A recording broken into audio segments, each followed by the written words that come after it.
Vamos a calcular la sombra de un elipsoide que está en posición de eje mayor vertical.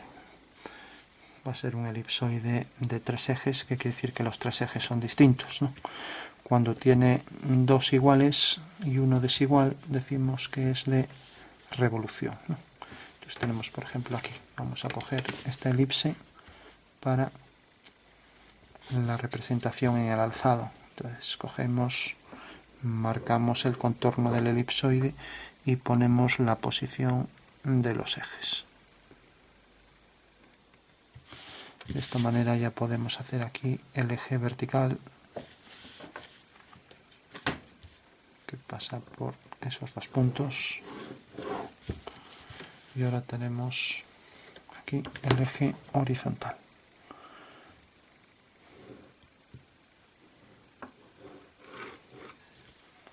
Bueno, ahora marcamos aquí, por ejemplo, la línea de tierra.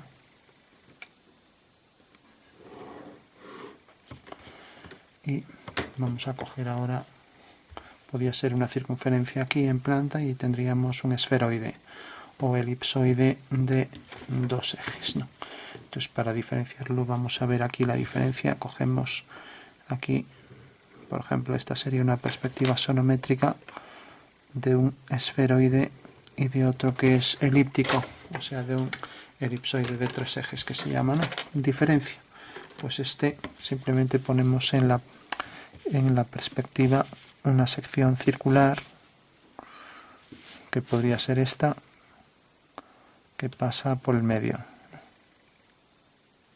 Entonces ahora ya sabemos que este es un elipsoide de revolución, ¿no?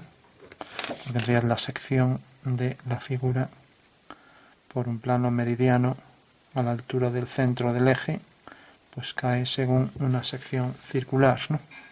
Pues marcar así un rayado, imaginando que es una sección imaginaria, pero para hacer que no sea de revolución, o sea, que sea realmente de 3 ejes, con los 3 ejes distintos, en la representación axonométrica basta con hacer un pequeño detalle, ¿no? Y ese detalle es, ahora la elipse que cogemos, por ejemplo esta, aparece oblicua, por ejemplo, así.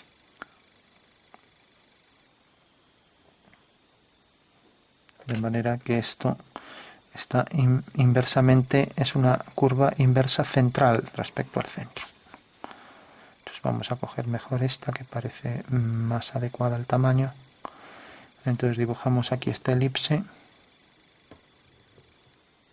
y por detrás, ¿no? Entonces aquí está el centro de la figura, y ahora tenemos aquí, por ejemplo, este eje, y por ejemplo podemos poner serían diámetros conjugados en el espacio, y ahora aquí por el polo superior y el inferior otra elipse. De esta manera aquí lo que estamos mostrando, entonces la elipse ahora pasa por aquí debajo, pasa por este punto y viene el vértice por este punto tangente aquí a este. Bueno, lo que estamos demostrando con esto es que realmente por aquí una sección en el plano produce aquí una curva elíptica, ¿no? Para diferenciarlo de esto, ¿no? Lógicamente el abombamiento, pues bueno, tampoco está perfectamente determinado, pero con esta representación puede quedar claro, ¿no? Bueno, pues vamos a hacer uno que tenga, por ejemplo, esta anchura para la elipse. Esta queda algo grande, esta queda algo ajustada, pero bueno, la ajustada se ajusta más, valga la redundancia. Entonces dibujamos esta elipse y tenemos ya ahí la posición también de los ejes para esta elipse. Entonces estamos en el caso de un elipsoide de 3 ejes, ¿no?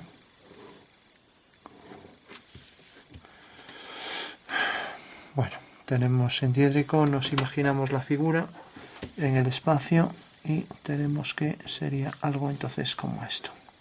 Tenemos aquí una sección circular, elíptica, aquí el eje mayor de la elipse y aquí el eje menor. Y ahora aquí tenemos también la semielipse en posición vertical y aquí en posición vertical hacia abajo, ¿no? Entonces el contorno de ese elipsoide será algo como esto.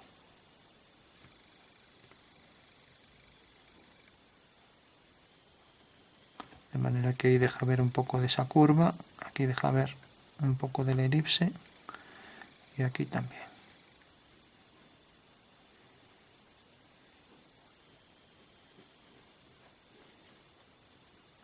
Y aquí entraría tangente. Bueno, pues ese es el elipsoide en cuestión que estamos tratando. De manera que esto sería aquí tangente al contorno. Aquí tendríamos una elipse. Y aquí tendríamos otra elipse.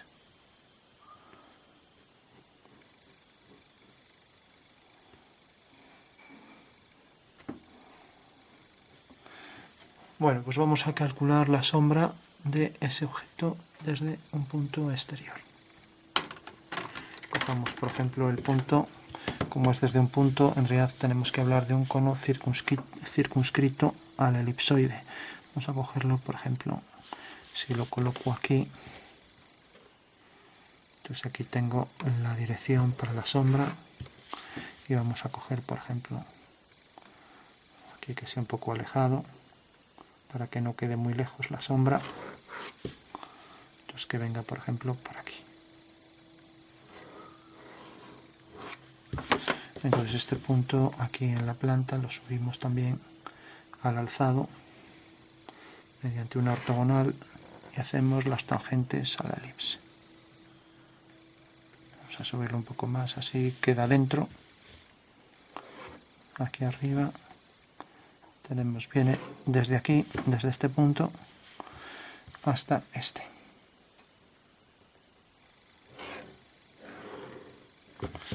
Bueno, para hacer el cono circunscrito a la elipse con precisión, ya sabemos el método que utilizamos siempre, o sea que la elipse se proyecta hasta aquí abajo de esta manera, desde este punto hasta este. Bueno, tenemos la elipse y tenemos el punto externo. Simplemente hacíamos dos secantes, una secante y otra secante. Obteníamos aquí las dos diagonales de los 4 puntos de intersección. Uníamos estos dos, y tenemos aquí un punto, aquí otro, y por estos dos puntos pasa la recta polar. Corta en este punto y en este, que son los puntos de tangencia desde el que se trazan las dos tangentes, ¿no? Desde el punto exterior, ¿no? Bueno, una vez que teníamos esto, pues esto cortaba aquí en un punto, que es el que acabamos de calcular, y aquí en otro punto, ¿no? Pues vamos a llamar a esa línea la línea M, por ejemplo. M2. Bueno, pues esos puntos los podemos bajar ahora. Vamos a ver otros puntos también que son fáciles de ver. Y sería, por ejemplo, los puntos para las tangentes horizontales. También calculamos este punto y calculamos este punto y sigue esta dirección.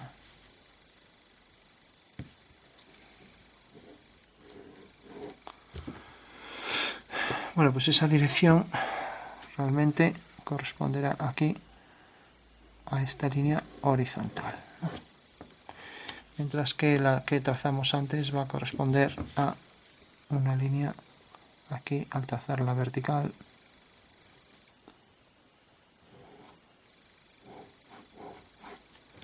Bueno, ¿qué tenemos? Vamos a verlo en el espacio mejor. En el espacio tenemos aquí el elipsoide y de repente hicimos el cono circunscrito y corta aquí. Pues de repente en los puntos del contorno son los que corresponden al contorno de la elipse, ¿no? Entonces, como es el contorno de la elipse, estos dos puntos, pues necesariamente va a corresponder a toda esta elipse y va a corresponder al plano que pasa por la mitad, por el centro de la elipse, ¿no? El que pasa que era este el eje de la elipse, el eje mayor, ¿no? Bueno, pues ese es realmente los puntos que corresponden a los dos anteriores, a este y luego a este. al bajar verticales, ¿no? O sea que ya tenemos ahí 2 puntos calculados. ¿Y por qué?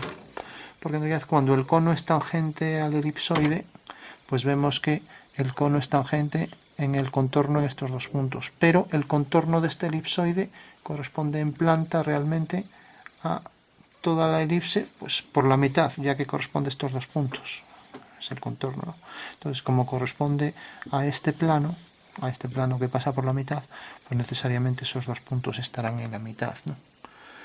Bueno, pues este mismo argumento, pero en vez de ser para el contorno en el alzado, pues vale también para el contorno de la planta, ¿no?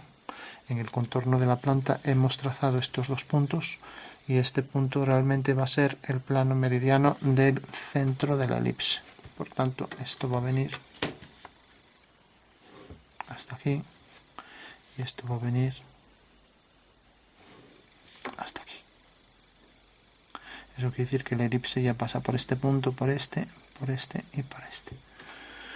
Bueno, pues esa sería entonces ya la forma de calcular los puntos principales de la elipse. Entonces tendremos que es una elipse que pasa por estos 4 puntos y para trazar un poco mejor la elipse, pues sabemos que, por ejemplo, cuando trazamos el plano que viene por aquí y que pasa por estos 2 puntos, pues tenemos aquí un punto de intersección, ¿no?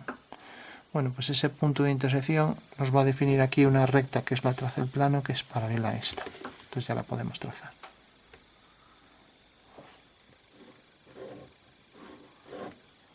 Bueno, es una buena referencia tener eso porque nos imaginamos que por ahí va a ser el plano que contiene la elipse de separación de luz y sombra, ¿no? Mientras que el que corresponde, este es el que teníamos, a ver, el que teníamos aquí para este plano, ¿no? Mientras que ahora el que tenemos por aquí viene, a ver, el que teníamos por aquí pasa por estos 2 puntos, baja y ahora pasa por el centro de la elipse, ¿no?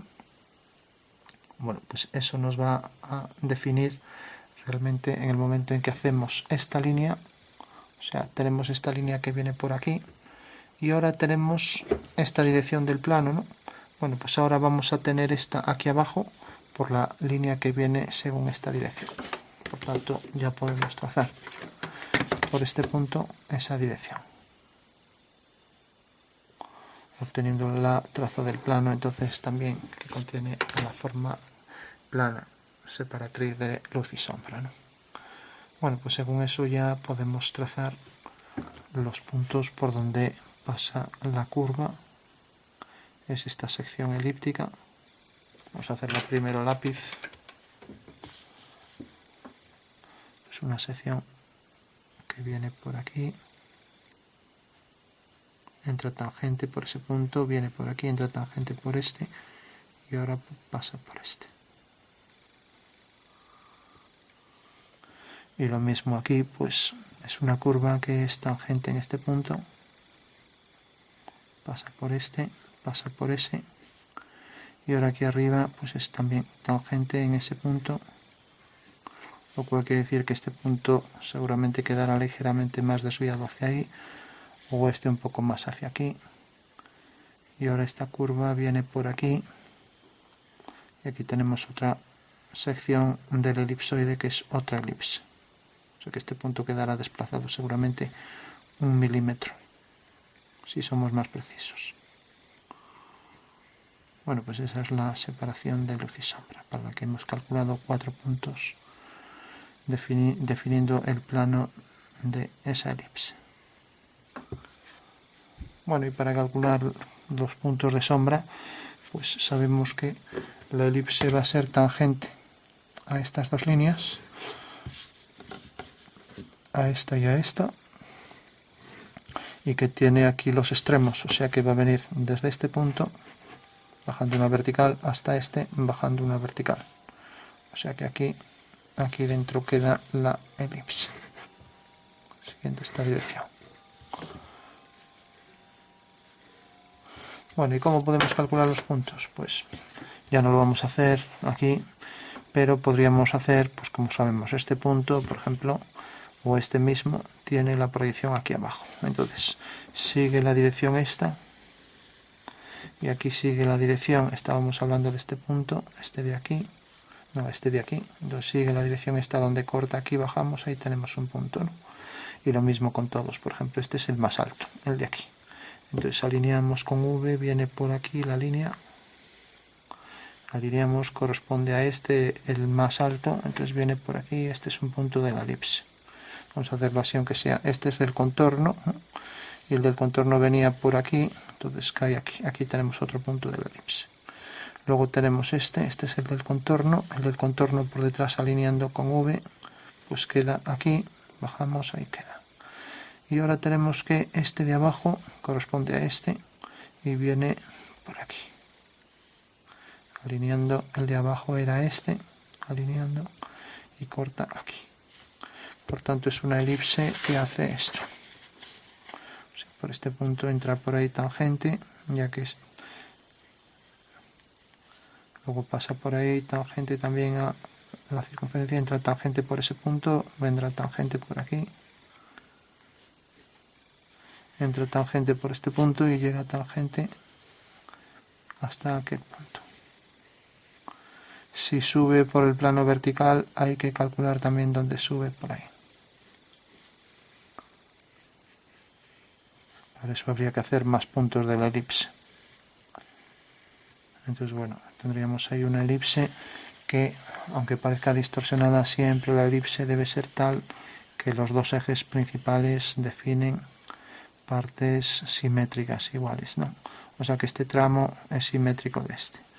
Este tramo es simétrico de este. Este lo es de este y este lo es de este. Bueno, pues esa sería la sombra de la figura. Pues ya por último vamos a darle un poco de sombra para que se perciba por dónde iría la sombra del objeto. Es todo esto.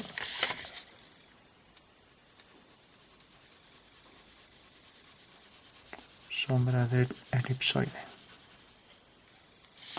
Mientras que aquí pues tendremos todo esto.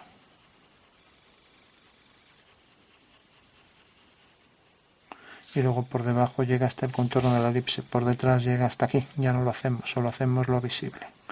Entonces todo esto sería la sombra propia de la figura, mientras que la sombra arrojada va a venir desde aquí hasta el extremo y va a corresponder a esta elipse que ya no la sombreamos.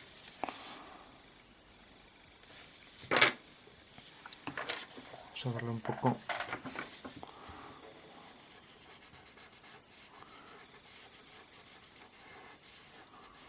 entonces, bueno, para hacerlo un poco homogéneo, y aquí igual. Y para que quede también mejor definido, podemos también hacer esa elipse con bolígrafo.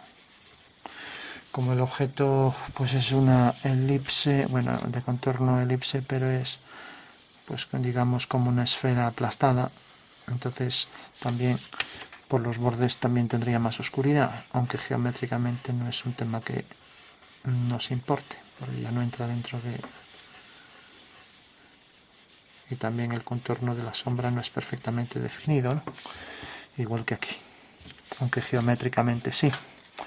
Y otras muchas cuestiones como que, por ejemplo, por efecto de reflejo esto es más claro que esto, entonces podríamos oscurecer toda esta zona. Ya digo, no son competencia ya de la geometría, de hecho vamos a marcar aquí,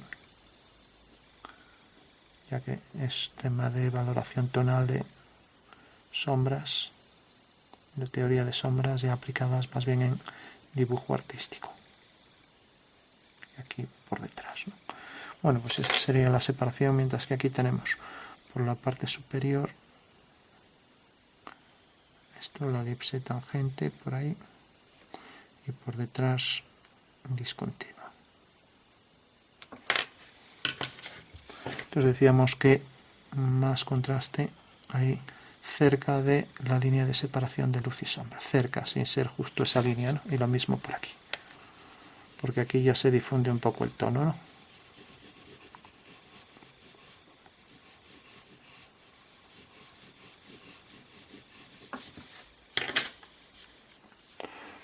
Entonces podríamos también degradar esto. Bueno, pues esa es la sombra del elipsoide desde un punto. Entonces simplemente punto de luz, cono circunscrito, o sea, cono que es tangente a toda la superficie. Vamos a darle por aquí más oscuro, por aquí para el contorno.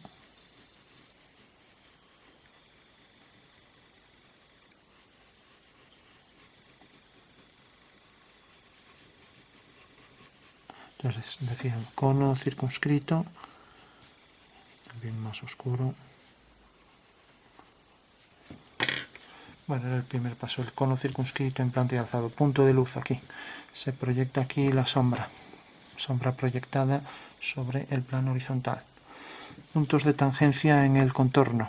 El contorno en el alzado corresponde al plano meridiano. Entonces bajamos aquí sobre por el centro de la elipse, plano meridiano. Tenemos estos dos puntos.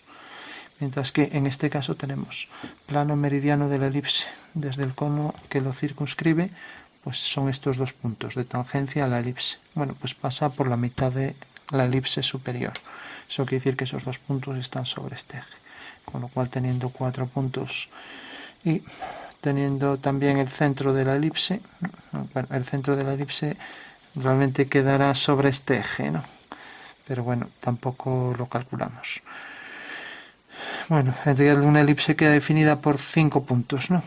Pero bueno, podríamos hacer otro punto de contacto de esta superficie con un cambio de plano, por ejemplo, de esta superficie en elipsoide, obteniendo un quinto punto, ¿no? Y ya sabemos que los 5 puntos definen la cónica. Bueno, pues sombra de elipsoide de 3 ejes, o sea, cuando los 3 ejes son distintos, ¿no? Aquí tenemos el elipsoide de 3 ejes para diferenciarlo del elipsoide de revolución